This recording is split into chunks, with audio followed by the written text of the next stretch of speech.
যখন মানুষের আত্মা বের হতে থাকে তখন তার কাছে 5 জন ফেরেশতারা আসে।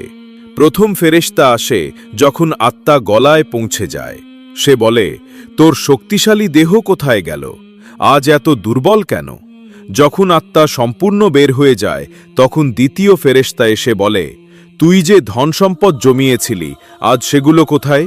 যখন তার জানাজা ওঠে তখন তৃতীয় ফেরেশতা এসে বলে, আজ তুই এমন এক দীর্ঘযাত্রায় যাচ্ছিস যা আগে কখনো করনি। তুই এমন এক সংকীর্ণ ঘরে প্রবেশ করছিস যেখানে শোবারও যথেষ্ট জায়গা নেই। যখন কবরের মধ্যে নামানো হয় তখন চতুর্থ ফেরেশতা বলে, কাল পর্যন্ত তুই মাটির ওপর হাঁটতিস, আজ তুই মাটির নিচে শুয়ে আছিস।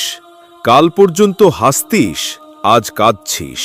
কাল পর্যন্ত মানুষ তোর সঙ্গে ছিল, আজ তুই একা পড়ে আছিস। আর যখন কবরের ওপর মাটি ঢেকে সবাই চলে যায় তখন পঞ্চম ফেরেশতা বলে, তোর কাছের সবাই তোর কাছ থেকে দূরে চলে গেছে, তারা থাকলেও কোনো উপকার হতো না।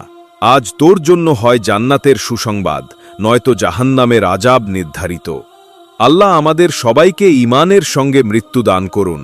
কমেন্টে আমিন লিখতে ভুলো না।